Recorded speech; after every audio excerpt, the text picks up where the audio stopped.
السلام علیکم رحمۃ اللہ وبرکاتہ۔ میں نور زبیر اور آپ دیکھ رہے ہیں زیڈم اسلامک انفارمیشن۔ تاریخ ایک سچی حقیقت کے ساتھ پھر سے حاضر ہوں۔ قصہ حقیقی، تعویذ کی طاقت۔ ایک بار شیخ صادق سفر کر رہے تھے، ساتھ میں ان کا گدھا بھی تھا۔ سفر کے دوران ایک گاؤں میں پہنچے تو رات ہو گئی تھی۔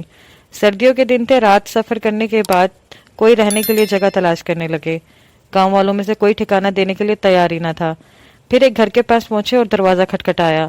گھر کے اندر سے ایک شخص باہر آیا۔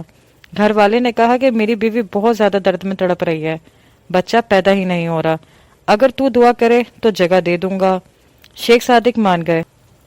پھر ان کو ایک کمرہ مل گیا۔ پھر انہوں نے ایک کاغذ کے ٹکڑے پر ایک تعویذ لکھا اور ان گھر والوں سے کہا کہ اس تعویذ کو مریضہ کی ناف پر باندھ دو۔ تعویذ باندھتے ہی بچہ پیدا ہو گیا۔ اگلی صبح ہی شیخ صادق چلے گئے، لیکن گاؤں والوں نے اس تعویذ کو سنبھال کر رکھ لیا۔ جب بھی کسی گاؤں والی کو زچگی کی تکلیف ہوتی تو وہ وہی تعویذ جا کر ناف پر باندھ دیتے تو تکلیف دور ہو جاتی۔ گاؤں کے ایک مولوی کو اس بات پر بہت سخت غصہ آیا۔ اس نے سوچا کہ اگر اس تعویذ پہ لکھی ہوئی آیات کا پتہ چل جائے تو مجھے اس سے بہت زیادہ فائدہ ہوگا۔ اگلے ہی دن مولوی نے جھوٹ موٹ کا ایک بہانہ تلاش کیا اور تعویذ مانگ کر گاؤں والوں سے اپنے ٹھکانے پر لے گیا۔ تعویذ کھولتے ہی مولوی نے اس پہ تحریر کو پڑھنا شروع کیا۔